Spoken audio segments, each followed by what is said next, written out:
C'est un grand plaisir pour moi de vous présenter aujourd'hui notre intervenant et conférencier, Alex Michel, avec qui nous allons discuter de comment l'EFT peut permettre d'influencer le rythme des ondes cérébrales ainsi que de l'impact des fréquences sonores sur les émotions et le corps humain. Alex, qui est un chercheur passionné par le cerveau humain, les neurosciences et les vibrations sonores, a suivi une formation classique au Conservatoire de musique avant d'étudier la MAO, musique assistée par ordinateur, les synthétiseurs et le sound design. Il s'est aussi formé aux instruments de musique thérapeutique, bol tibétain, bol de cristal, gong, handpan, hangdrum. Grâce à son approche alliant physique quantique, soins énergétiques et thérapie holistique, il conceptualise aujourd'hui des outils simples et innovants de médecine sonore. Il donne également des conférences sur l'harmonie vibratoire qui sont suivies par des milliers de personnes en francophonie. Bonjour, bienvenue sur cette nouvelle conférence du second sommet de l'EFT dans l'éducation. Alors aujourd'hui, j'ai le plaisir de recevoir Alex Michel. Bonjour Alex. Bonjour Anne. Alors, je suis très honorée d'avoir Alex, puisque avec Alex, nous allons discuter des ondes cérébrales. Et je dois dire que comment j'ai connu Alex, c'est avec Olivier Madel-Rieux. Olivier que vous aviez vu dans le premier sommet de l'EFT, donc dans l'éducation. Et en octobre dernier, c'était en octobre, c'est ça, oui, sur Paris, nous avons fait une expérience, on va dire. On devait faire donc une conférence devant 300 personnes avant la fermeture la pandémie et la fermeture des salles. Et nous avons quand même fait une petite expérience avec le fait que je pratique l'EFT et que tu enregistres, donc comme tu es le spécialiste de l'informatique, tu vas nous raconter tout ça. Et voilà, il fallait à tout prix qu'on ait Alex, qui est quand même pour moi le numéro 1 en France pour tout ce qui est les ondes cérébrales et la musique. Enfin, il va vous expliquer. Je te laisse la parole, Alex. Très bien. Écoute, déjà, merci de m'avoir invité, Anne, et puis bonjour à toutes et à tous. Alors, pour ceux qui ne me connaissent pas, il serait légitime de savoir qui je suis, d'où je viens. Alors, rapidement, donc, je suis Alex Michel, et puis je dois dire que depuis toujours, quasiment depuis l'âge de 8 ans, je me suis intéressé à la spiritualité et puis aussi à l'impact des sons sur le psyché. Parce que ce qu'il faut savoir, c'est que j'ai une formation de conservatoire, une formation de musicien en tant que pianiste. Et puis très rapidement, j'ai switché vers le design sonore, donc la création de sons sur mesure. Et puis, je suis également ingénieur du son. Voilà, j'ai d'ailleurs travaillé de nombreuses années pour un groupe de presse dans lequel il y avait Keywords Recording, Guitar Part, voilà, plusieurs magazines, on va dire, plutôt orientés techniques pour les professionnels du son. Et puis, il y a maintenant on va dire, il y a une quinzaine d'années, j'ai eu plusieurs, on va dire, soucis familiaux, problèmes de santé, et j'ai eu une dépression nerveuse assez lourde. Donc, je suis passé par un chemin classique où d'abord, je suis allé voir mon généraliste, et puis celui-ci m'a bourré de médicaments, on va dire, des choses sans doute que vous connaissez, donc anxiolytiques, antidépresseurs, et puis donc pour dormir, des somnifères. Voilà. Et puis, alors certes, ça m'a aidé à passer toutes ces étapes très, très douloureuses dans ma vie, mais en revanche, je ne pouvais plus travailler parce que j'avais le cerveau complètement ramolli, un peu zombimifié, je dirais, par toutes ces molécules. Et puis, comme je m'intéressais déjà, ça a toujours été pour moi la musique de la médecine sonore plus que une musique pour écouter au sens mélodique. Alors, j'en écoute aussi beaucoup, hein, là n'est pas la question, mais c'est vrai que j'ai eu cette révélation très jeune pour ce que je qualifierais la médecine sonore. Et là, je me suis aperçu en faisant de nombreuses expériences, et j'ai été le premier cobaye, que, en fin de compte, en agissant sur nos ondes cérébrales, eh bien, il y avait un impact direct avec ce qu'on appelle nos états de conscience. Alors après, on peut parler d'état modifié de conscience ou d'état expansé de conscience, et ça, je pourrais vous en parler un peu plus tard. Mais en tous les cas, ce qu'il faut savoir, c'est que lorsqu'on prend des anxiolytiques du type, alors les plus connus, Temesta, Xanax, Ludiomyl, etc., en fait, que font ces médicaments? Ils impactent directement les neurotransmetteurs. Et via ces neurotransmetteurs, c'est un impact sur ce qu'on appelle le rythme cérébral. Voilà. Mais si vous arrivez à contrôler vos ondes cérébrales, eh bien à ce moment-là, vous n'avez plus besoin de chimie, de médication pour vous sentir mieux, pour agir par exemple sur le stress, sur la mémoire, sur la joie de vivre, sur en fait, vous allez voir, c'est un domaine extrêmement vaste et extrêmement euh, intéressant parce que les gens n'ont pas conscience de comment fonctionne notre cerveau et comment voilà, il s'aligne en fonction de notre état d'être ou à l'inverse, si on veut être mieux ou avoir certaines facultés, eh bien, il va falloir agir sur nos ondes cérébrales. Oui, c'est d'ailleurs, Voilà, excuse-moi de t'interrompre, mais c'est aussi pour ça que je te voulais, parce qu'on parle toujours des ondes cérébrales, même au niveau de l'EFT en classe, on va dire succinctement de l'enfant à l'âge adulte par les différentes ondes qu'on passe, mais c'est beaucoup mieux d'avoir un spécialiste finalement là qui en parle. c'est ça. Alors, oui, en ondes cérébrales, rapidement, avant de dérouler ma présentation, les gens, pour les initier toujours, parce que c'est vrai que ce n'est pas des choses grand public, ça fait pas, on parle souvent des ondes alpha et θ.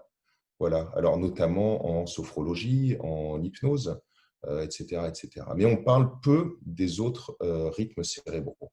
Alors, on va, si tu permets, Anne, Ouais. je vais je Partager vais ton partager. super. Alors, est-ce que ça s'affiche bien pour les auditrices et auditeurs et pour toi-même? Eh bien oui, voilà, et j'ai réussi même à nous mettre tous les deux sur la droite, donc c'est parfait. Super. Voilà, donc alors, vous voyez, en fait, mes domaines d'expertise depuis de très, très nombreuses années, c'est ce que je qualifierais au sens très large la médecine sonore ou la médecine sonique, c'est-à-dire l'impact des sons et de la musique, puisque la musique, en fin de compte, est une suite de sons sur le rythme cérébral, mais aussi le psyché, la matière, quelle qu'elle soit, et d'ailleurs les végétaux, où il y a des études très intéressantes, et je pourrais en parler une prochaine fois, où c'est peut-être hors sujet, mais sur les végétaux, puisque les végétaux émettent des ondes et une communication, et donc en émettant certains sons ou certaines musiques, on s'aperçoit que ces végétaux vont fournir plus de fruits ou de légumes, vont être en meilleure santé, etc., etc. Et tout ce que je dis, bien évidemment, il y a beaucoup d'études, beaucoup d'expérience sur le sujet. Hein. Ce n'est pas du tout de l'ésotérisme. Je suis vraiment très, très rationnel, même si j'ai cette partie aussi rationnelle en moi, en spiritualité. Donc, l'impact aussi des ondes cérébrales sur les émotions, et puis d'une partie un peu plus, là peut-être ésotérique, effectivement, c'est sur les centres énergétiques, sur les chakras, principalement. Et puis, je m'intéresse aussi beaucoup à ce qu'on appelle la cymatics en anglais, qui s'appelle la sémantique en français, qui est l'impact des sons et des vibrations sur la matière. Ce qu'il faut savoir, c'est que lorsqu'on on émet certaines fréquences, eh bien, sur du sable, par exemple, il va se former des motifs très, très jolis, des mandalas, et puis sur des fréquences ou des musiques un peu, peut-être qui ont un esprit ou qui véhiculent quelque chose de malsain, par exemple, eh bien, on va voir des formes disgracieuses qui se forment.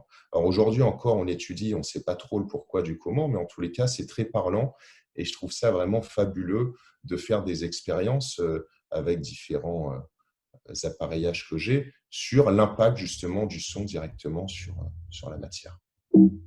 Justement, excuse-moi là juste de rajouter cette petite phrase, c'est que de par ton approche, ça montre bien aux personnes que nous sommes tous finalement reliés les uns aux autres au niveau énergétique et que finalement les sons, que ça peut être la voix ou autre, au niveau fréquence, ça a un impact et peut avoir aussi bien un impact, comme tu le dis, sur les plantes ou bien d'autres choses, quoi. Donc, de cette façon, je pense que cette approche, là, comme tu vas nous la faire, s'il y avait des personnes qui pouvaient avoir des doutes en passant d'un autre côté, voilà, il est toujours bon, hein, comme on dit dans la programmation neurolinguistique, d'essayer différents canaux pour parler aux gens d'un sujet. Voilà. Donc, ton sujet, c'est tout à fait ce qu'il nous faut pour ceux qui ont des difficultés à comprendre le côté énergétique. Oui, alors juste avant de venir aux ondes cérébrales, et puis moi je suis très heureux aussi d'avoir cette expertise et cette expérience dans le son parce que aujourd'hui il est plus à la mode que jamais puisqu'on est à fond dans le quantique. Et justement, on s'aperçoit que les ondes ont, la vibration a un impact directement sur l'être humain, les animaux, les végétaux. Aujourd'hui, c'est démontré. On parle aussi des ondes scalaires à travers, j'étais allé à un colloque du successeur de Nikola Tesla qui en parle. Alors là, par contre, il faut comprendre parce que c'est de la physique quantique à bac plus 25. Hein, on est là, par contre, ce serait très compliqué d'en parler.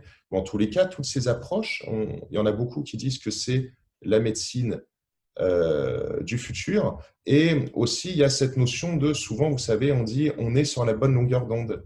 Eh bien, ça vient de là. Ce n'est pas uniquement sur le son, mais rien que nos pensées émettent des ondes. Voilà. Et Emoto, par exemple, aussi, avec ses nombreuses expériences sur les cristaux d'eau, a fait plusieurs expériences où, en fonction de si on a des pensées d'amour ou de haine, eh bien, il va se cristalliser des formes différentes sur l'eau. Alors là, c'est vraiment le sujet, donc le pourquoi Anne, tu m'as invité. On va parler des ondes cérébrales. Ce qu'il faut savoir, c'est que le cerveau, notamment, parce qu'il n'y a pas que le cerveau, il y a aussi le cœur, émet un micro-courant électrique. Voilà, nous avons tous un micro-courant électrique. Et d'ailleurs, si nous n'avions pas ce courant dans le cerveau, eh bien, c'est la mort cérébrale. Hein. C'est en rythme cérébral, nous sommes à 0. Et là, ce qu'on appelle la mort cérébrale. Donc, on a un micro-courant électrique et ce micro-courant électrique a été découvert par un appareil qu'on appelle l'électroencéphalogramme, le fameux appareil, Anne, avec lequel on a fait des expériences sur des personnes pendant tes soins en IFT pour voir ce qu'il se passait. Et alors, c'est incroyable parce qu'on a réussi à découvrir en fonction des symptômes. Au départ, on l'a utilisé pour le médical, pour les maladies comme Alzheimer, pour les traumas, etc. Et en fonction de l'état pathologique d'une personne, eh bien, on s'est aperçu qu'il y avait différentes catégories d'ondes cérébrales. Et en fonction de la prédominance de l'une ou l'autre, on peut établir un diagnostic. Voilà, ce qu'on appelle une cartographie du cerveau, voilà, avec les différentes zones, etc. Donc, on peut, voyez, analyser l'état psychologique et physique d'une personne, son activité, ses comportements, mais aussi, on relie directement, on peut relier les capacités métaphysiques aux ondes cérébrales d'une personne, comme par exemple les gens qui ont des dons, comme les médiums, les voyants, le remote viewing, etc., qui sont, on nous apprend avec, alors soit c'est inné, soit certaines choses on peut les apprendre, ce qui demande de la pratique, mais en réalité on y arrive parce qu'on a un certain rythme cérébral. Voyez, et si on n'a pas ce rythme cérébral, on ne peut pas y arriver. Alors, chez certaines personnes, c'est inné, et chez d'autres, eh bien, il va falloir de la pratique en exerçant des pratiques comme la méditation, le yoga, l'IFT, l'hypnose, enfin, il y a le tai chi, le qigong, enfin, il y a énormément de disciplines mentales qui existent, qui sont en réalité destinées à modifier les ondes cérébrales. Donc, en fait, plus les ondes cérébrales sont élevées et plus les informations sont nombreuses. C'est-à-dire que lorsqu'on est, par exemple, dans la résolution d'un problème, eh bien là, il y a une activité électrique du cerveau qui est très dense, qui fluctue énormément. Voilà. Et d'ailleurs, ce fameux impact et cette fameuse maîtrise des ondes cérébrales que l'on doit avoir pour améliorer notre vie et tous les bénéfices que ça va avoir, eh bien, je n'ai rien inventé, puisque vous voyez, aujourd'hui, Joe Dispenza ou bien Deepak Chopra et bien d'autres euh, en parlent régulièrement. Voilà. Alors, c'est vrai que principalement, ils parlent uniquement des ondes alpha et θ, mais on va voir que c'est beaucoup plus complexe que ça. Et donc, comme je vous le disais au départ, l'électroencéphalogramme, donc qui est, pour ceux qui ne comprennent pas trop, pour imager, c'est ce fameux appareil avec des électrodes sur le cuir chevelu, situé donc sur les différentes zones du cerveau, eh bien, était destiné jusqu'aux années à peu près 70 à identifier les pathologies. Et puis, il y a quelqu'un qui m'a énormément marqué de par sa bibliographie, parce que bon, moi j'ai 45 ans, donc c'était dans les années 70, hein, je n'étais pas né, je suis né en 75, en tous les cas, toutes les études, etc., c'est CAD, Maxwell CAD, qui, avec Anna Wise d'ailleurs par la suite, eh bien, ont utilisé l'électroencéphalogramme là non plus pour identifier les pathologies, mais pour identifier les états modifiés de conscience et tous les dons que l'on peut avoir, de voir exactement quelle était la cartographie du cerveau. Qu'est-ce qu'il se passait chez ces gens-là? Et à partir du moment où on arrive à cartographier le rythme cérébral, eh bien, on peut mettre en place des pratiques pour tendre vers ces mêmes dons ou ces mêmes performances cérébrales. Voilà. Donc là, vous voyez le Mind Mirror qu'a mis en place Maxwell Cad avec son best-seller. Alors, tu as un meilleur accent que moi en anglais, The Awakened Mind. Voilà, où il y a aussi une notion de biofeedback. Et bien, vous voyez un peu à quoi ça ressemble. Donc, on voit les ondes alpha, bêta, que l'on va voir un petit peu par la suite. Et on arrive à cartographier, à voir ce qu'il se passe dans le cerveau.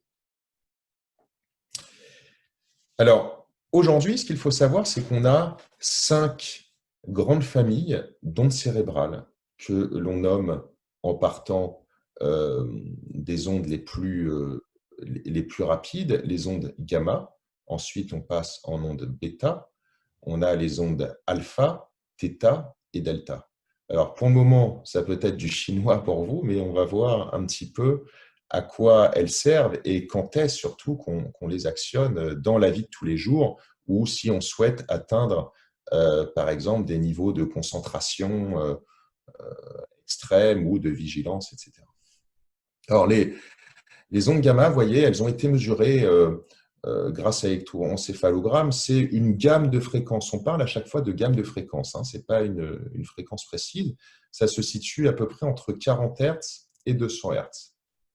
Donc, lorsqu'on a cette fluctuation de rythme cérébral, eh bien, c'est clairement lorsqu'on est dans un dynamisme mental extrêmement dense, lorsqu'on est dans la vigilance, par exemple, lorsqu'on est sur l'autoroute et qu'on nous double, où il faut vraiment avoir toute sa tête, comme on dit, eh bien là, on est en onde gamma.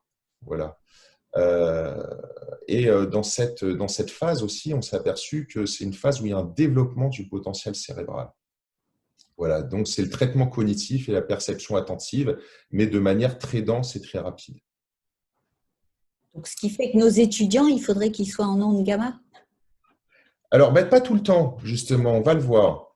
On va le voir parce que ce qui est intéressant, mais les étudiants, bien sûr, lorsqu'on est vraiment focus, alors, on verra là, c'est plutôt long dans l'état normal, c'est plutôt en bêta, on le verra. Mais là, en gamma, oui, il faudrait l'être. Alors, on n'arrive pas à avoir ce niveau pendant 1 heure ou 2 heures, sauf pour des gens qui ont une pratique mentale extrême depuis une vingtaine d'années. Mais en tous les cas, c'est l'état de concentration très, Idéal. très dense, idéal. Voilà. Donc, par exemple, c'est ce que je mets, tu vois, Anne, dans le slide, c'est des sportifs de très haut niveau, hyper focalisés, qui sont plongés dans le silence. Juste avant, par exemple, pour un sprinter, eh bien, on va être en gamma. Là, on réfléchit, on anticipe, on visualise, mais pas la visualisation en hypnose. Là, c'est voilà, on est sur un starting block et là, on est on est en gamma.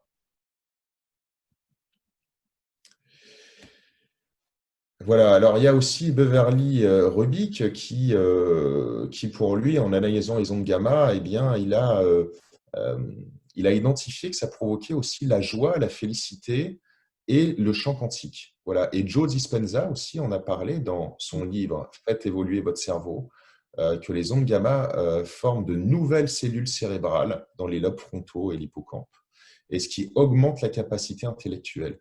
Donc, ce qu'il faut savoir, c'est qu'il y a une neuroplastie dans le cerveau et il ne faut pas croire qu'on est avec un cerveau, même à 30, 40 ans, à un âge avancé, même si après, c'est vrai qu'avec l'âge, il y a une détérioration, mais le cerveau est un muscle. On peut l'habituer et il y a de nouveaux circuits neuronaux qui vont se créer. Donc, votre cerveau n'est pas figé et il ne faut pas se dire « Ah, ben moi, par exemple, j'ai toujours eu du mal à me concentrer, eh bien, je n'arriverai jamais à me concentrer. J'ai la bougeotte ou bien j'ai du mal à lâcher prise. Je suis quelqu'un de super speed, de tout le temps stressé. » Ben non, justement, vous allez comprendre pourquoi vous êtes stressé, ce que vous êtes en tel rythme cérébral et qu'en travaillant ces rythmes cérébraux en particulier, vous allez pouvoir agir sur votre bien-être directement.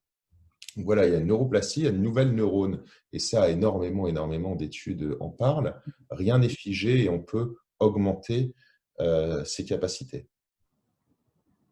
Alors ensuite, donc on est en gamma, ensuite on passe en bêta. Bêta, c'est l'état d'éveil classique. Sans doute, et même à 90% de chances actuelles, alors tout dépend si vous êtes aussi fatigué ou non, mais en tous les cas, vous êtes sans doute en bêta, c'est l'état d'éveil classique. Et c'est aussi un état de concentration, d'apprentissage, de mémorisation, de résolution de problèmes. C'est le passage à l'action et c'est la réduction de fatigue. Voilà. C'est-à-dire qu'à un moment donné, vous réveillez, vous passez du stade alpha, forte détente, un peu cotonneux. Si vous n'êtes pas en bêta à un moment donné, vous n'allez pas être en état d'éveil classique. Et on dit que l'état bêta, donc qui se situe entre 13 et 40 Hertz, eh bien, c'est un état sain. Voilà. Mais on a aussi le côté malsain. Je m'explique. Chez les personnes, par exemple, bipolaires ou les personnes dépressives, eh bien, elles sont beaucoup trop dans la journée en état bêta. Il faudrait qu'elles aient de l'alpha. Donc, il y a une prédominance en bêta. Et donc, vous voyez, donc, en bêta malsain, eh bien, ça va provoquer du stress, de l'anxiété, de l'angoisse. On va ruminer, etc., etc. Ensuite, on passe en état alpha. Comme je disais au départ, c'est sans doute l'onde cérébrale la plus connue, en tous les cas pour ceux qui en parlent en presse, sur le web, etc. On parle souvent de l'état alpha, qui se situe donc entre 7 et 13 Hertz. Et là, c'est le rythme cérébral que vous avez lorsque vous êtes détendu, relax, zen. C'est typiquement l'état que vous avez lorsque vous êtes dans votre sofa, sur votre transat, à la montagne ou à la plage où vous voulez, que vous êtes bien, que vous êtes détendu. Ça, c'est l'état alpha et c'est aussi la première étape que l'on a avant de passer dans, là, par contre, les états modifiés de conscience. C'est si on n'arrive pas à être en alpha, on n'arrivera pas à être en θ et en delta. Voilà. C'est aussi le premier stade du sommeil. Voilà, on a différents stades et si on n'arrive pas à être en alpha, ça va être très dur de s'endormir, de relâcher les muscles, d'avoir la respiration qui va changer, qui va se caler à un nouveau rythme, etc. Donc, c'est les pensées claires. C'est aussi un état intéressant pour la visualisation mentale, pour se projeter par exemple dans une situation.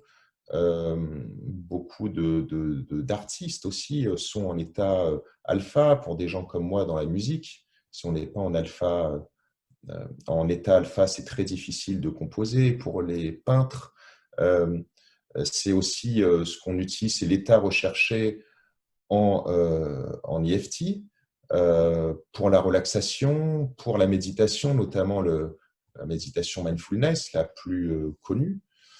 Voilà, donc c'est pensée calme, claire et positive. Et c'est aussi un état qui va agir sur nos douleurs, sur les douleurs chroniques. Puisqu'avec cet état de détente, de rythme cérébral, ça va directement agir sur nos muscles, sur la contraction, et on va plus facilement effacer nos douleurs physiques, mais aussi les douleurs morales, mentales.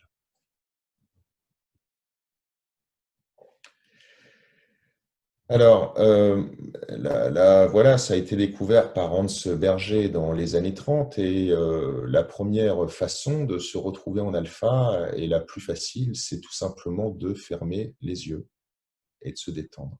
Avec les yeux ouverts, c'est possible aussi, mais pour les gens un peu plus initiés, qui ont un contrôle mental plus évolué peut-être que d'autres, mais déjà en fermant les yeux, eh bien, on va commencer à basculer en état alpha. Et donc, ce dont je vous parlais tout à l'heure sur les gens dépressifs, sur la bipolarité, surtout, on va dire, maladie mentale, personnes lunatiques, cyclotimiques, etc. Un jour, je vais bien, un jour, je vais pas bien. Eh bien, des études portant sur ces personnes mettent en évidence que ces individus sautent la tranche alpha. Ils sont beaucoup trop en bêta. Voilà. Et cet état est donc très important pour se relâcher. Notamment, moi, j'ai travaillé avec une clinique au Havre sur les enfants hyperactifs. Et grâce, moi, à mes outils, mes outils, il peut y avoir d'autres méthodes, eh bien, ces enfants, on a réussi à les calmer, à les stabiliser beaucoup plus rapidement qu'avec n'importe quelle autre méthode. Voilà. En les faisant travailler l'état alpha, ou vos enfants qui n'arrivent pas à faire leurs devoirs parce qu'ils ont la tête, ils sont en gamma, ils sont en bêta, ils n'arrêtent pas de bouger. En étant en alpha, ils vont se poser et être plus détendus. Voilà. Oui, depuis tout à l'heure, là on est en alpha, on est au troisième stade, hein, sur les 5 segments et les 5 grands groupes d'ondes cérébrales. À chaque fois, je vous donne des tranches entre 7 et 13 Hz pour les ondes alpha. Mais ce qu'il faut savoir, et là où on peut aller beaucoup, beaucoup plus loin, c'est que le 7 Hz va être différent du 8, du 9, du 10, du 11, du 13. Et même parfois, il y a des états très précis qu'on a analysés avec 2 décimales derrière la virgule. Vous voyez. Donc, après, ça devient complexe. Là, je vous donne des tranches parce que si on commençait à définir toutes les décimales, là, ça peut durer une semaine, un mois d'explication. Moi, j'ai tous les tableaux pour moi, pour mes créations et mes protocoles, mais on saute cette étape parce que ce qui est important, c'est de comprendre les choses dans la globalité. Vous voyez, par exemple, entre 8,5 et 10 Hz de fluctuation cérébrale, eh bien là, ça favorise particulièrement la production de sérotonine. Et donc, la sérotonine, comme on le sait, est un neurotransmetteur qui aide à réguler l'humeur, l'appétit et la lourdeur émotionnelle.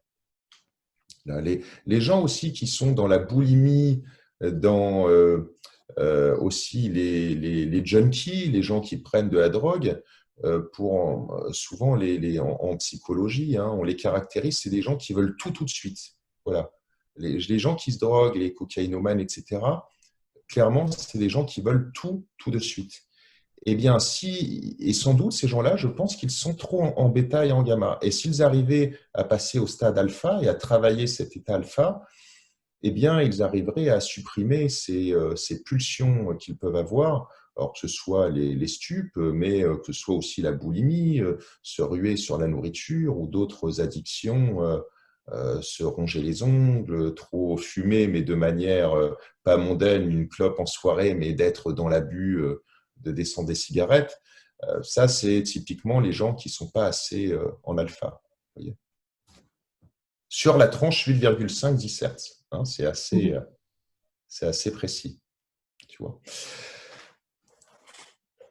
Alors ensuite, il y a l'état θ qui est extraordinaire et moi qui est un état sur lequel j'élabore d'ailleurs le plus de programmes avec mes musiques thérapeutiques. C'est l'état θ est très intéressant parce que moi je le nomme l'état crépusculaire. C'est vraiment l'état entre la veille et le sommeil.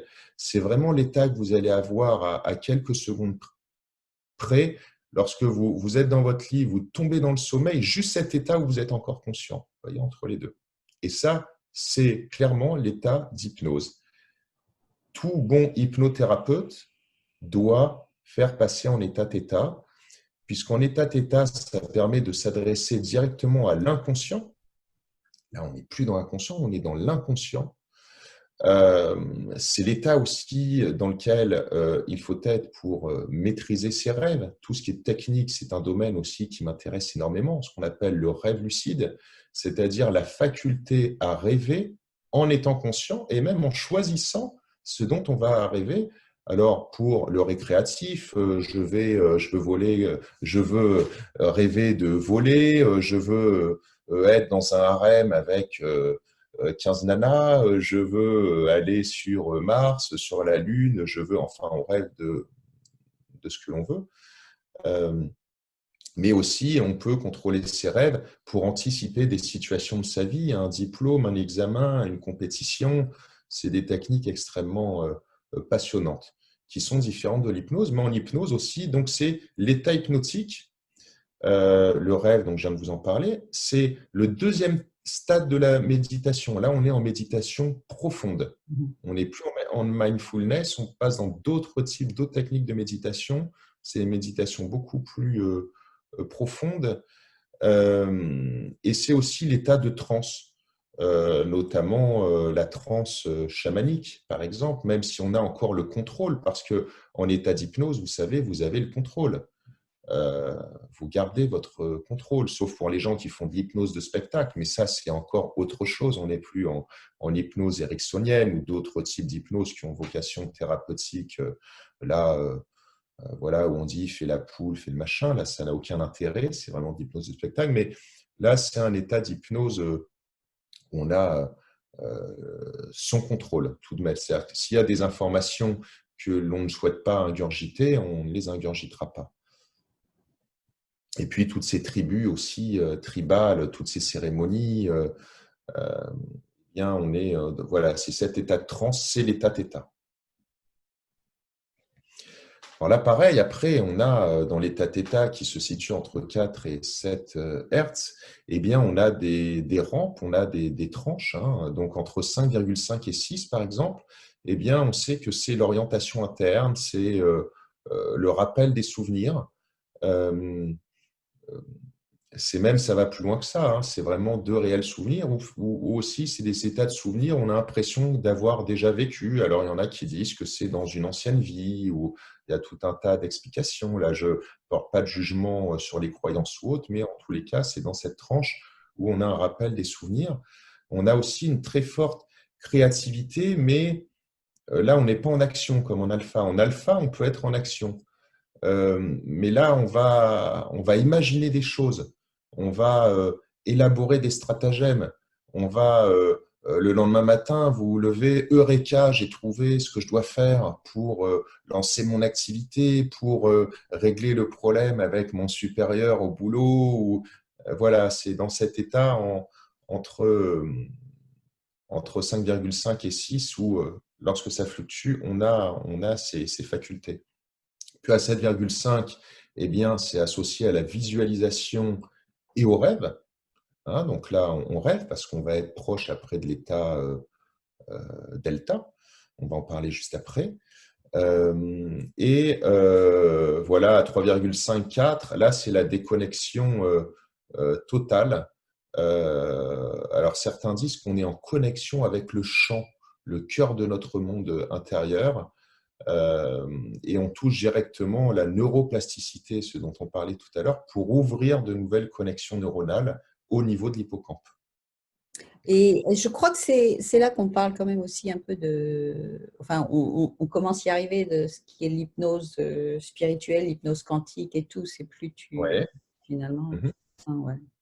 C'est ça, c'est ça. Alors, pour vous donner, pour faire une analogie, une métaphore, c'est l'iceberg, vous voyez, c'est le côté, l'état θ, c'est le côté immergé de l'iceberg. Et on sait que tout ce qu'on peut résoudre dans notre vie, eh bien, ce n'est pas lorsque vous êtes conscient à 100%, en fait, lorsque vous êtes en état bêta. Il faut passer en état θ. Et les personnes, si vous aviez cette faculté de pouvoir vraiment tout lâcher, être entre le sommeil et l'éveil, eh bien, en fait, votre inconscient, lui, a réponse à tout. Et lorsqu'on dit que c'est le champ, c'est parce qu'aussi, il y a d'autres scientifiques qui pensent qu'on a même, au-delà de nos propres réponses, on a les réponses de l'univers. Pourquoi? Parce que l'ADN est transmis de génération en génération depuis le premier homme sur Terre, et que toute cette connaissance, tout ce patrimoine génétique, après on peut parler d'épigénétique, etc., mais c'est ce qu'on appelle l'inconscient collectif. L'inconscient collectif. C'est que, en théorie, pour moi, je n'en connais pas, ou en tous les cas, dans des tribus où certaines personnes, certains chamans ou certains maîtres yogistes peuvent avoir ces facultés, mais on va dire que le commun du mortel ne l'a pas. Là, c'est vraiment à l'extrême. C'est qu'en théorie, dans cet état très profond, à la limite du delta, on a la conscience, on pourrait trouver réponse à tout. Voilà. Dans l'inconscient collectif et dans tout ce patrimoine génétique qui nous vient depuis des millénaires et des millénaires. Voilà. Donc, c'est la rime cérébrale, c'est de la conscience spirituelle, la visualisation. Donc, elle recèle notre réservoir traumatique. Ben oui, tout. En fait, parfois, vous êtes mal dans votre vie, vous avez peut-être vous avez mis dans le placard certains traumas de votre enfance, donc vous n'êtes pas forcément conscient d'ailleurs. Mais votre inconscient, lui, l'a gardé et qui peut générer des cauchemars répétitifs, qui peut générer des insomnies ou des problèmes, des mauvaises habitudes. Eh bien, là, en état-tétat, on le sait, tout ça, ça renferme tout ça. D'ailleurs, Et donc, je oui, rajouterais, oui, que c'est dans ces états, effectivement, où quand il y a un gros trauma, il y a la capsule traumatique qui va quand même. Le cerveau est tout de même bien fait. Vous avez des mécanismes de défense qui fait que on va pas accéder. C'est encapsulé vraiment comme une bulle, hein, le gros trauma. Et c'est ce qu'on appelle le mécanisme de défense. Vous allez plus vous en souvenir et vous allez continuer à vivre.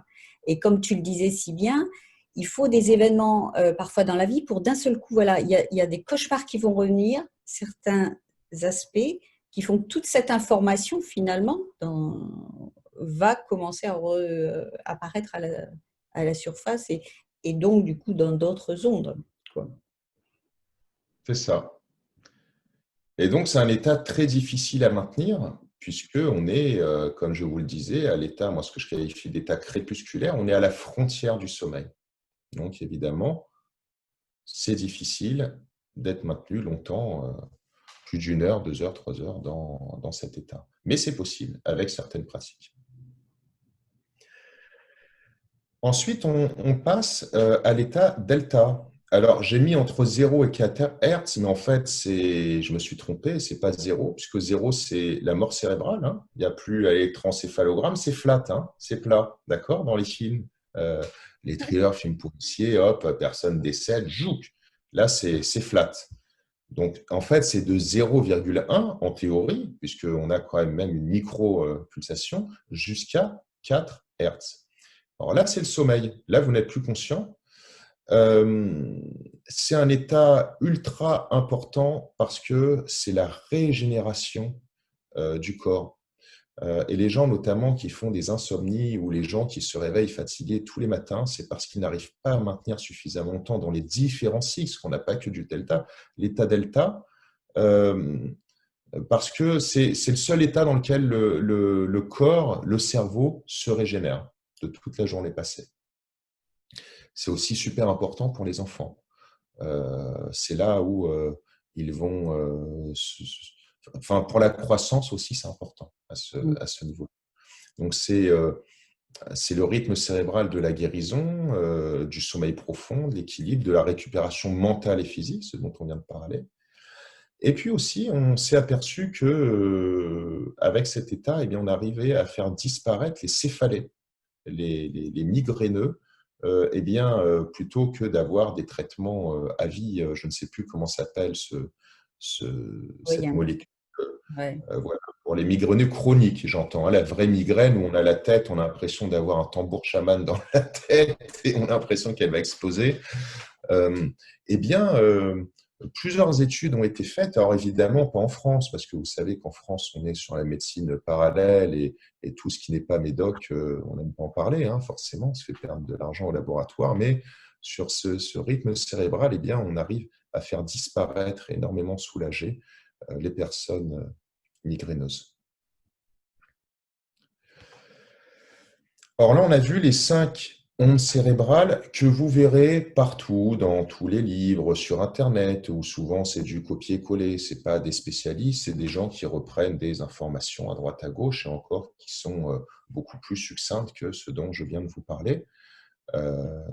Et après, on peut rentrer dans le détail, c'est-à-dire que en grattant encore dans ces différentes tranches, des 5 groupes principaux, eh bien, il y a des sous-groupes.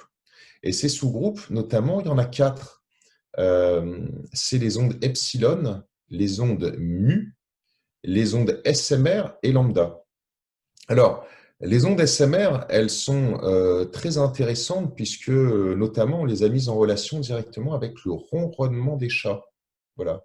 Il y a ce qu'on appelle la ronron-thérapie, qui est un terme déposé d'ailleurs, mais il y a aussi des bars dans certains pays. Il naît depuis quelques années, hein, depuis une dizaine d'années, c'est assez récent, les bars à chats, parce qu'on s'est aperçu que leur ronronnement apaisait les personnes. Et alors, encore une fois, on regarde toujours le côté superficiel des choses, c'est qu'on pense que c'est au sens mélodieux. Mais non, c'est au sens des fréquences. Des fréquences, on sait que la fréquence impacte la matière, que la fréquence impacte nos cellules. Ça passe pas que par les oreilles, ça impacte donc nos ondes cérébrales. D'accord? Parce qu'il y a une certaine rythmique, mais dans cette rythmique, il y a aussi certaines fréquences, etc. Et donc là, on passe en onde SMR. Et l'onde SMR, eh bien, c'est un état de relaxation intense. Voilà. Mais c'est assimilé aussi à d'autres états. Mais voilà, le ronronnement des chats est vraiment l'exemple le mieux que je puisse trouver. On a les ondes epsilon qui là sont proches de la mort cérébrale, où là les gens ont eu des révélations mystiques, voilà, proches des expériences imminentes de la mort. C'est là où on voit tout un tas de choses fantastiques. Alors là, on est même dans un domaine qui peut faire peur, hein, mais en voyage astral ou ce genre de pratique extrême, eh bien, c'est ce qu'on appelle les ondes epsilon. Voilà. Et les ondes lambda, on dit qu'on est dans le tout, dans le champ quantique. C'est des états extrêmement, extrêmement rares. Sur Terre, il y a sans doute peu de personnes, je ne saurais pas le dénombrer, mais c'est l'activité la plus intense du cerveau qui soit. C'est au-dessus du gamma. Voilà. Et là, on a l'intelligence extrême. Si vous avez vu, par exemple, le film de Luc Besson, qui s'appelle d'ailleurs Anna, je crois, où elle a d'un coup, elle voit le champ, elle voit tout, eh bien, c'est les ondes lambda. Alors, c'est dur d'y aller, mais on peut s'y rapprocher, en tous les cas. On peut s'y rapprocher. Voilà. Et puis après, on peut encore aller plus loin. On peut encore aller plus loin, c'est le complexe K. Le complexe K est notamment identifié dans les phases du sommeil et eh bien, on s'est aperçu qu'en complexe K, on diminue les réponses cérébrales aux stimulations. Donc, on est dans la phase où on n'entend plus rien, où il pourrait y avoir une bombe, il pourrait y avoir n'importe quoi. On est là en phase hyper profonde. Les gens qui ont un sommeil ultra, ultra profond. Voilà. Et puis, il y a aussi les fuseaux sigma. Voilà, parce que toutes ces ondes qui s'articulent, on a aussi, grâce à la cartographie, en allant plus loin que les segments des ondes cérébrales, on peut aussi voir en fonction des différents niveaux de tout ce petit monde, de cette symphonie qui bouge dans le cerveau, eh bien, on a aussi identifié d'autres choses, dont les fuseaux sigma, qui correspond en fait au stade 2 du sommeil. Vous savez, il y a plusieurs phases du sommeil. Là, ça correspond au stade 2 et c'est des fréquences qui sont comprises entre 12 et 14 Hertz. Et quelque chose qui est… C'est pour ça que je vous dis qu'il y a aussi une relation entre les maladies, les pathologies, les ondes cérébrales et tout ça, c'est très intéressant. C'est qu'on s'est aperçu qu'une faible activité en fuseau sigma, d'ailleurs, a été confirmée chez les schizophrènes. Voilà. Chez personnes, chez les schizophrènes. Et c'est aussi… c'est lié au complexe K. C'est un peu en fusion, on passe de l'un à l'autre. Voilà. Mais là, c'est beaucoup plus rare. Et après, on rentre vraiment là dans des états très complexes où moi, j'ai vraiment schématisé, tu vois, Anne, pour donner un aperçu et que les gens comprennent mieux.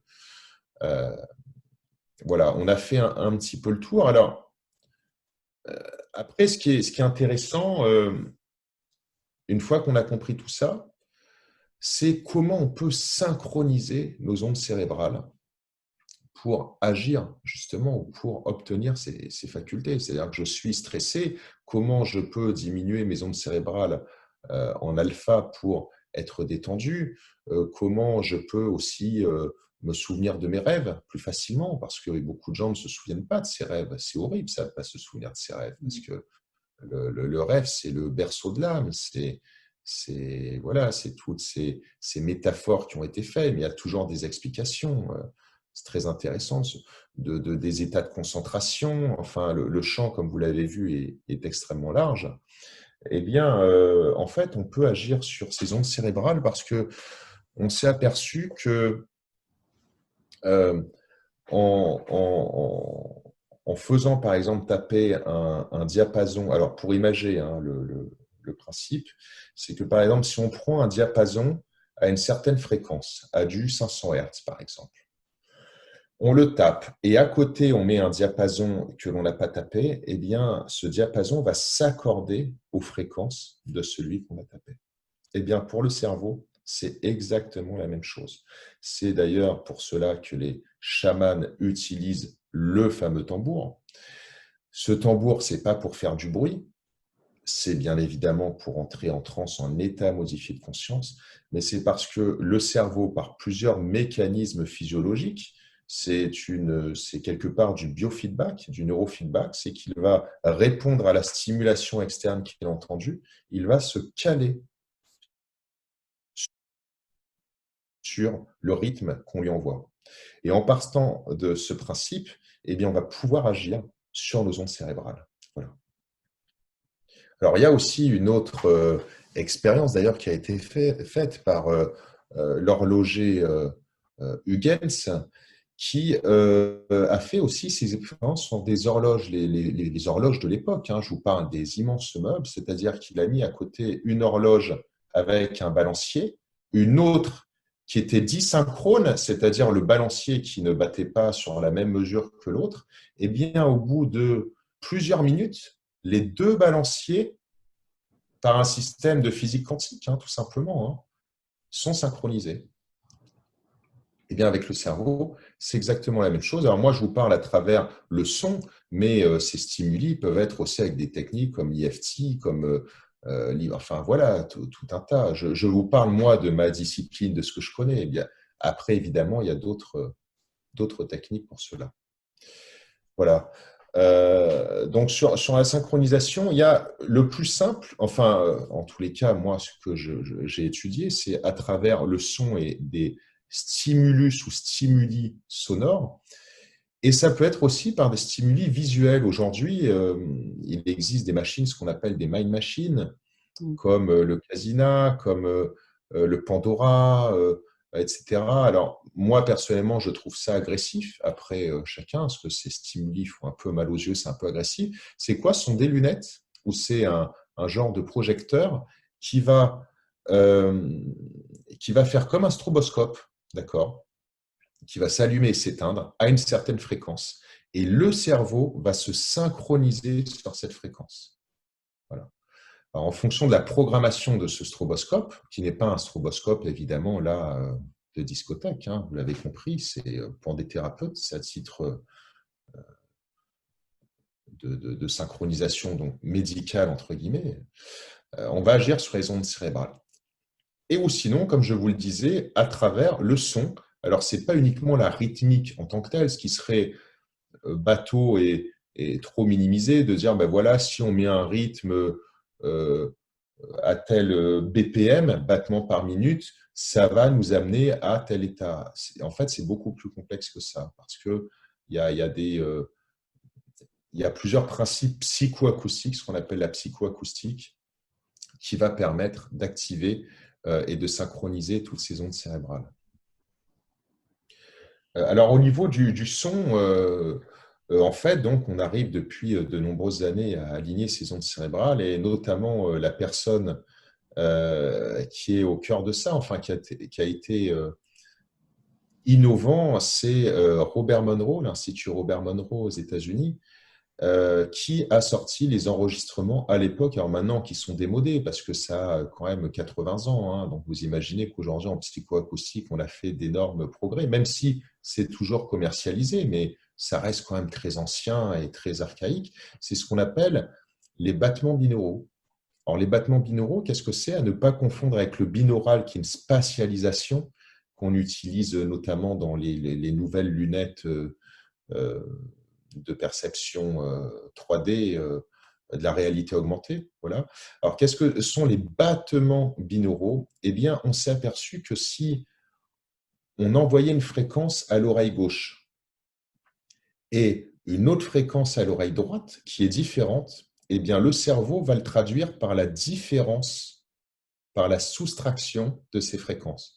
Dans l'exemple du tableau là que j'illustre, eh bien, si par exemple à droite vous mettez du 303 Hz et à gauche du 323, eh bien 323 moins 313, ça fait 10. Et donc, du 10 Hz, ça correspond à l'état alpha. C'est le principe des battements binauraux. Alors, ce n'est pas uniquement une fréquence qui fait I, il y a un battement. Hein, ça se fait avec un appareillage spécifique. Il y a des logiciels aux États-Unis qui existent pour ça, ou des gens comme moi qui pourraient le faire avec des synthétiseurs modulaires, etc., en informatique ou en hardware. Voilà. Après, il y a dans les années 80, donc c'est déjà plus récent, là, on a fait évoluer cette technologie psychoacoustique. On a vu que l'inconvénient en fait, des battements binauraux, c'était par contre, il faut l'écouter au casque. Parce que si on ne l'écoute pas au casque, ça ne marche pas, puisqu'il faut entendre une fréquence d'un côté, une fréquence de l'autre. On a fait évoluer la chose en inventant ce qu'on appelle les battements isochrones. En américain, c'est isochronic tones, et les battements binauraux, donc c'est binaural beats. Et là, les battements isochrones déjà marchent mieux parce qu'il n'y a pas besoin du casque et l'action est beaucoup plus rapide. Voilà. Alors, je parle de manière simple parce qu'après, si je commence à vous parler d'acoustique, de comment et des effets, ça peut être barbant et ce n'est pas le but de, de cette intervention. Voilà, rapidement. Hein. Voilà, après, on parle aussi de battements monoros. Alors, vous voyez, j'illustre, hein, j'ai fait une capture d'écran sur un éditeur audio pour vous montrer. Là, c'est une autre technique pour stimuler les ondes cérébrales. Après, il y a l'entraînement psychoacoustique, qui a encore d'autres techniques. Il y a l'entraînement fractal, qui est une musique en fait et des sons calqués sur les fractales et le nombre d'or, voilà, où on s'est aperçu que ça avait un impact directement aussi sur les neurotransmetteurs, sur les ondes cérébrales. Et puis, voilà, j'ai mis rapidement la technologie Mental Wave. Mental Wave, c'est ce que j'ai créé qui allie en fait toutes ces choses-là, en plus de musicothérapie, pour aligner les ondes cérébrales. Donc voilà un petit peu, Anne. Est-ce que tu as, je peux répondre à tes questions hein, Je sais effectivement, il y a une question que se posent souvent les personnes. On dit alpha, bêta et tout, mais en général, on a à peu près tout le temps toutes ces ondes en même temps. Non, les personnes Oui, disent qu'il n'y a qu'une onde. c'est Mais ça. C'est qu'il y a une incompréhension là-dessus parce que les gens disent alpha ou θ, les gens pensent qu'on est uniquement θ. Non, en fait, on a toujours les 5 qui fonctionnent en même temps, D'accord? Donc gamma, bêta, alpha, theta et delta. Mais on le voit, on va en parler peut-être aussi de quand on s'est vu et qu'on a fait des expériences avec toi, tes méthodes, où on arrive à rationaliser les choses, c'est que vous avez des curseurs différents. C'est-à-dire que pour mettre quelqu'un en alpha, vous allez quand même avoir des niveaux des autres, mais l'alpha qui est beaucoup plus grand. Et c'est là où on dit qu'on est en alpha. Idem pour le delta. Idem pour les autres choses. Donc, on a ces curseurs qui fonctionnent tous euh, avec une cohérence d'ailleurs en fonction de la synchronicité des deux hémisphères. On voit qu'il peut y avoir quelque chose de dysynchrone, mais en tous les cas, ça fonctionne toujours avec une prédominance d'un rythme cérébral en particulier. Et avec Anne, alors ce qui est rigolo, parce que moi, vous le savez, moi j'aime bien tester et je fais les choses de manière empirique parce que c'est bien beau de parler de tout ça, mais à un moment donné, tout être humain, et moi le premier, on a besoin de rationaliser les choses et de voir comment ça marche. Alors il y avait Anne, et donc j'avais amené un électroencéphalogramme d'assez haut niveau, puisqu'il a quand même 24 capteurs. Hein. Plus il y a d'électrodes, en fait, et plus c'est précis. Et là, on l'a mis sur des personnes pendant une séance. Et notamment, au départ, pour rigoler, j'ai dit à une des personnes, voilà, imagine que, alors je lui dis quelque chose d'horrible, et puis là, on voyait qu'il était en état gamma, excité et bêta. Et puis après, par exemple, Anne a fait une séance avec une femme, on l'a testé aussi sur un homme, et puis on a vu petit à petit le rythme cérébral changer pour arriver à des états très zen, alpha, limite θ. Voilà. Donc, on arrive vraiment à voir si ça marche ou non, si le praticien aussi est bon ou non. Parce que parfois, il y en a qui disent ah, mais je suis réfractaire. En fait, ce n'est pas qu'ils sont réfractaires, c'est qu'ils utilisent le mauvais outil pour arriver à se synchroniser. Parce qu'en réalité, il y a plein d'outils. Moi, par exemple, j'ai jamais été sensible à l'acupuncture. Pourtant, l'acupuncture, c'est génial. Médecine chinoise de millénaires. Je suis allé voir des grands, des vrais. Moi, je suis réfractaire. Il y en a qui vont être plus CFT, d'autres plus hypno, d'autres plus sophro. Après, c'est aussi les affinités, les choses, et puis comment Et on veut chacun est pratiquer le unique, temps. ça aussi, mais chacun est unique et c'est pour ça que quand je disais que même la façon d'apprendre, chacun apprend par son canal préféré, mais comme tu le dis, de même que l'hypnose, il y en a qui ne sont pas du tout réceptifs à la suggestion, tout dépend aussi des mécanismes de défense qu'on va mettre en place. Mais ce qui me plaît, d'ailleurs, on doit essayer de faire, on est en cours de réaliser un produit, donc entre l'IFT et on va dire quoi, la médecine sonore. Technique. Ouais. Parce que finalement, c'est de la médecine sonore. Comment tu l'appelles, Alex? La médecine sonore. Médecine La sonore. médecine. Ouais. C'est vrai que c'est quelque chose. Alors bon, médecine sonore, mais ça existe depuis longtemps parce Oui. que moi je suis pas précurseur dans le domaine.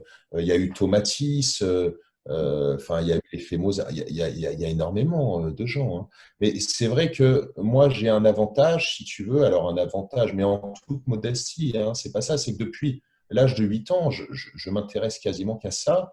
J'ai étudié tous ces précurseurs hein, et ces gens de renom comme Fabien Maman, par exemple, ancien Français qui s'est exilé aux États-Unis, qui a fait des expériences d'ailleurs avec une personne au CNRS pour voir même de l'impact de certains sons de fréquence sur les cellules cancéreuses. Je ne sais pas si tu vois, avec des résultats, enfin là, on est rationnel, on voit que ça marche, etc. Il y a Edmond Royal-Rife aussi, qui a les fréquences Rife qui sont utilisées dans ces fameux appareils quantiques russes qui vous vendent une fortune à 30 000 euros, 50 000 euros, en vous disant, en fait, c'est quoi ces fréquences Rife, qui sont des fréquences où on sait que chaque corps, chaque organe vibre à une certaine fréquence et que si le corps est désaccordé tel un piano hein, qui sonne, eh ben, il faut le réaccorder, il faut avoir certaines fréquences et par effet de résonance, on arrive à résoudre certaines choses. La médecine sonore, c'est très large. Moi, ce n'est pas de la sonothérapie. La sonothérapie, c'est par exemple, tu sais, Anne, avec ce qu'on appelle la sonothérapie, c'est avec les bols tibétains, par exemple, les massages sonores. Tu sais, donc on va te mettre des bols qui correspondent aux chakras, et puis on arrive à équilibrer les chakras, c'est relaxant, tout ça. La musicothérapie, c'est Mm. encore un autre principe. Là, la médecine sonore, moi, je me base vraiment sur le principe, c'est les fréquences. Voilà. C'est les fréquences, parce que les fréquences, c'est vibrations. La musique est une fréquence mécanique, et les fréquences mécaniques impactent la matière, les tissus, l'ADN, le corps, et même on arrive à faire fondre des métaux hein, avec les fréquences, on arrive à briser le cristal, euh, on arrive à faire énormément de choses. Mais Mais voilà, oui, dans le c'est d'ailleurs. domaine, dans le domaine. Oui, parce que la fréquence, bon, moi, donc, en tant qu'ingénieur de formation aussi au départ, et vraiment avec ce qui est la physique quantique, et on voit donc que la mémoire de l'eau, c'est finalement des fréquences, on n'est que fréquences. Entre deux neurones, la transmission, eh bien, ce sont des fréquences. Donc, c'était très important que je fasse connaître ton travail parce que les gens font beaucoup d'amalgame des fois entre tout ce qui est bon, ce dont tu viens de parler, au niveau de la médecine sonore, les bols tibétains et autre chose. Bon, tout, tout est bon à prendre, on peut dire, si on veut, mais il y a quand même, c'est important de mettre des différences et puis finalement, de travailler quand même plus avec les fréquences, enfin pour ma part, puisque c'est ce qui m'intéresse, hein, puisqu'après on va parler de haut potentiel, mais c'est surtout même au niveau de l'alignement, c'est finalement d'atteindre ce que tu as bien finalement expliqué. Enfin, j'espère que vous avez compris au niveau des différentes ondes, que ce sont vraiment certaines ondes où on va être dans un état, comme je disais, vraiment, je sais pas, il y a très rares personnes hein, qui arrivent à cet état vraiment.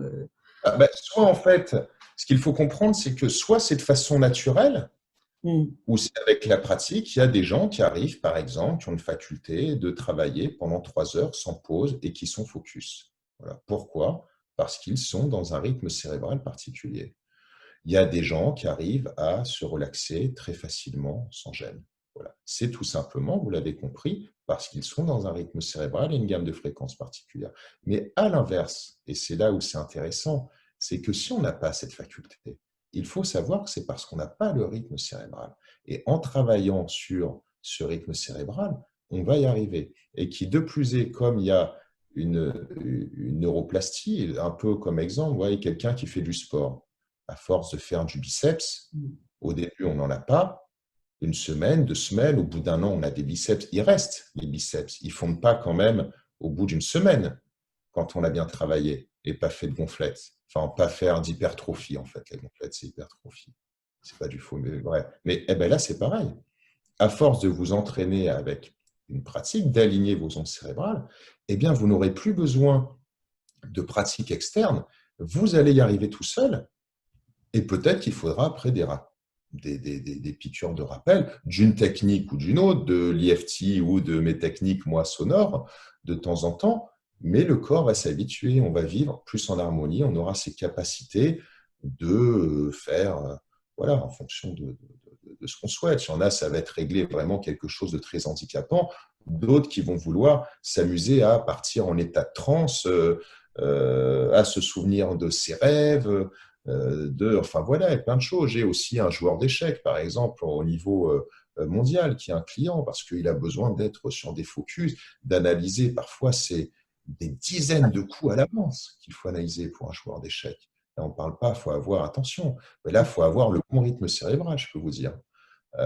Sinon, c'est chaos. Ou les grands sports, ou tout un chacun. Hein. Enfin, je veux dire, on a tous des lacunes. Et c'est important de savoir pourquoi et comment on peut les Alors, améliorer.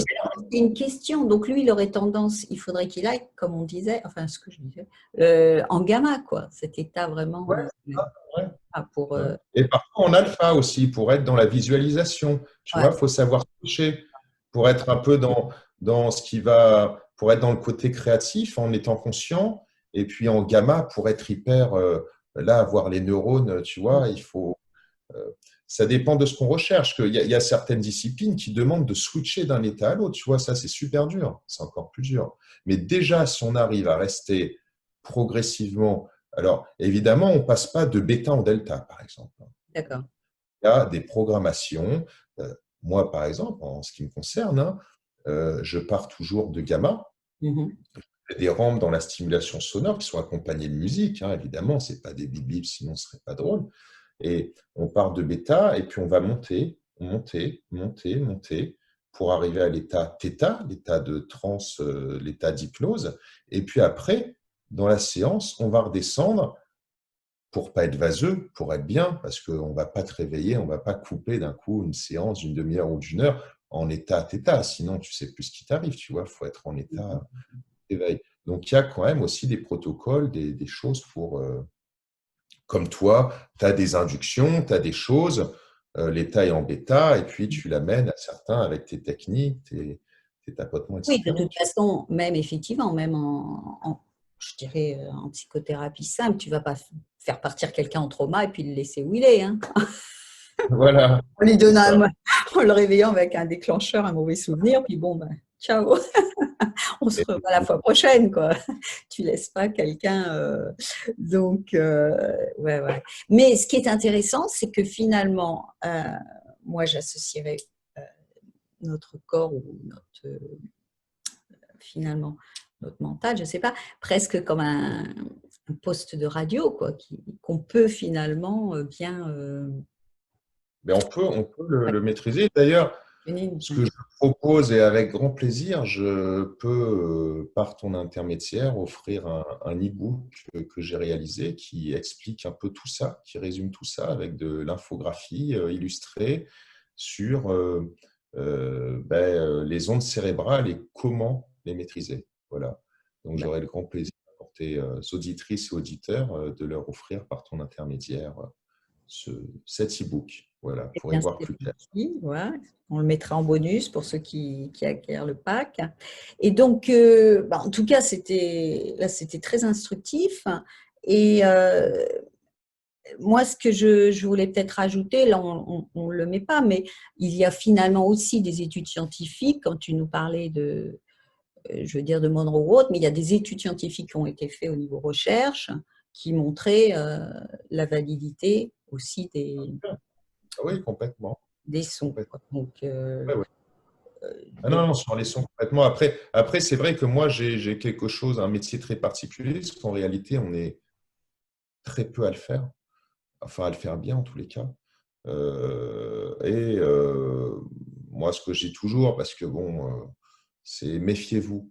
Méfiez-vous parce que il y a le marketing aussi, et il y a les personnes qui sont réellement compétentes et qui sont parties de la passion pour arriver après à créer une activité. Parce que c'est vrai, quand on peut joindre l'utile à l'agréable, vivre de ses compétences et de son savoir-faire, c'est génial, tu vois. Mais il y a malheureusement, à mon grand regret, parce que j'ai une éthique extrême dans mon travail et dans la vie de tous les jours, c'est qu'il y a beaucoup de charlatans, notamment sur le web.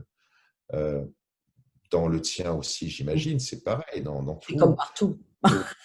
C'est comme partout. Voilà, c'est comme partout. Des gens qui, par exemple, proposent des musiques thérapeutiques, mais qui ne sont pas musiciens, quoi. Donc, on se demande comment, ou qui n'ont pas fait toutes les études, qui ne sont pas passés par toutes ces choses-là, et on ne sait pas trop comment c'est élaboré, quoi. Oui, donc de toute façon, c'est vrai qu'on a tous les deux une éthique et c'est d'ailleurs pour ça que je voulais que tu sois là parce que dans ce sommet, on essaie effectivement d'avoir des personnes avec de l'éthique. Et Voilà. Merci énormément. C'est pour ça que j'ai accepté ton invitation, parce qu'on est sur la même aligné à longueur ce d'onde, niveau-là. même chose. Voilà. Et puis, sinon, donc, effectivement, tu as des produits, dont d'ailleurs, moi, j'en ai un au niveau, et je travaille souvent avec comment dire, tes produits, on va dire. Oui, Et oui, oui. Oui, alors j'ai beaucoup de choses, oui. Alors j'ai tout en fait sur les ondes cérébrales, effectivement, des autres choses ton site, spécifiques. c'est Mental Wave, hein, voilà. Et, Voilà, c'est un Wave, tout à fait. et, On euh, passait et- assez facilement. Et puis je pars, alors là, c'était pas le but de ce. C'est pas vraiment le sujet, mais après, je parle aussi des fréquences sacrées de guérison, c'est-à-dire des fréquences qui sont utilisées depuis la nuit des temps, pareil, qui ont un impact sur le physique, sur le bien-être, comme par exemple, c'est rigolo, mais aux quatre coins du monde, dans n'importe quelle pyramide, eh bien, lorsqu'on vient avec des appareils de mesure, il y a la même fréquence qui est d'ailleurs apparentée à la fréquence de Schumann, de la résonance terrestre, et tout un tas de choses. Moi, c'est ce que j'appelle les fréquences sacrées de guérison, et on a aussi de très bons résultats pour soigner des maux physiques, émotionnels, et puis voilà, il y a tout un tas de choses. oui, c'est vrai que c'est là aussi sur tout ce qui est entre la résonance de Schumann, la fréquence de Schumann, il y en a qui disent ça bouge, d'autres ça bouge pas, ça augmente.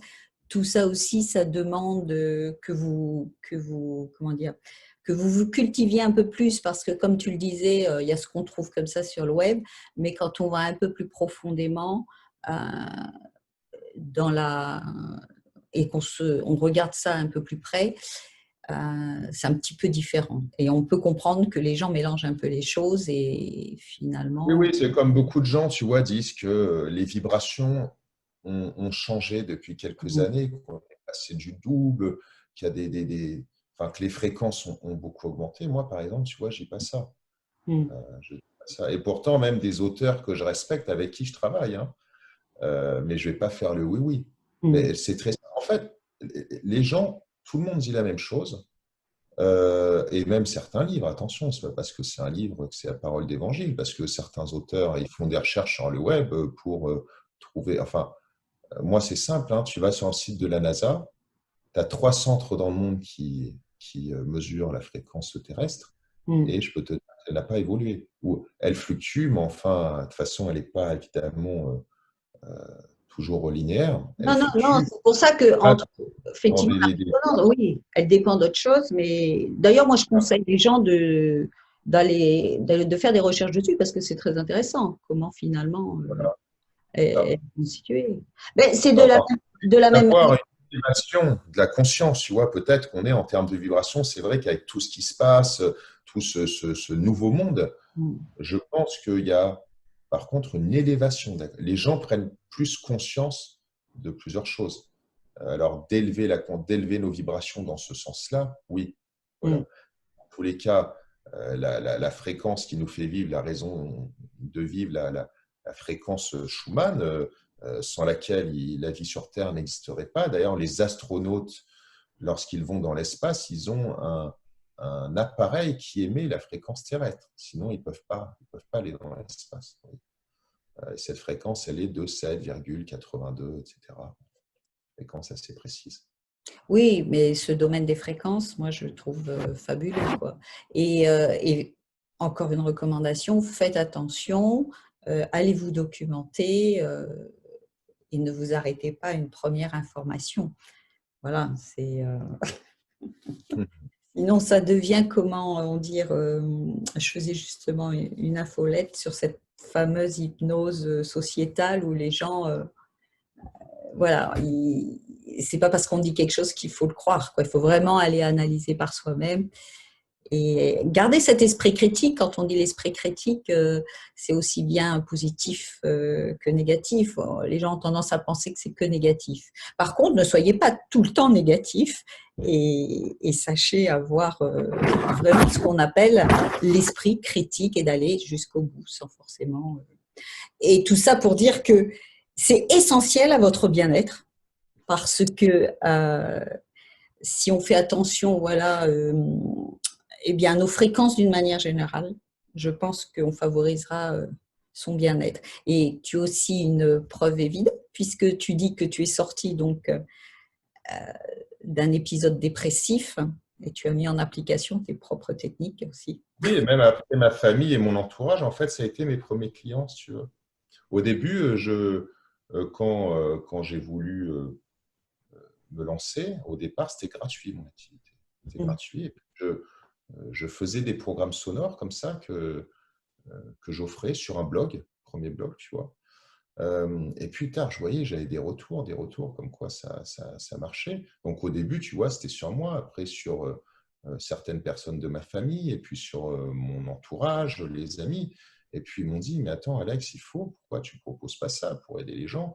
Et puis après, hein, tu vois, ça a pris de l'ampleur comme ça. Et c'est là où j'ai créé la société. Et évidemment, là, tu es obligé de faire payer. Est-ce que c'est pas une entreprise? Enfin, il faut manger, et puis quand ça prend d'ampleur avec la recherche, après j'ai investi dans un électroencéphalogramme, mais pas que, j'ai un appareil photo Kirlian, j'ai aussi un appareil italien avec des électrodes qui me permet de transformer la fluctuation électrique des végétaux en notes de musique, ce qu'on appelle la musique des plantes. Mais enfin, il y a musique des plantes et musique des plantes, toujours pareil, un business derrière ça.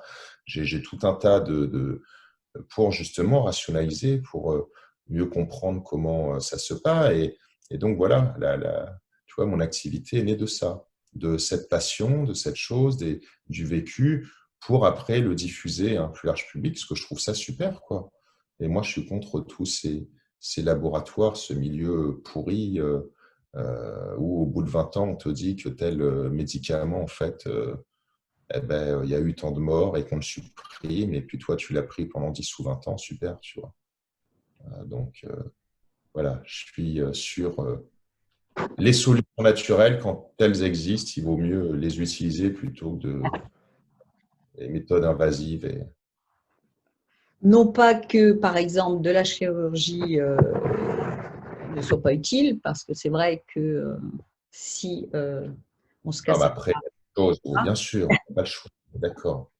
mais il faut savoir prendre ce qui vous intéresse à un bon moment et surtout vous responsabiliser au niveau de votre santé.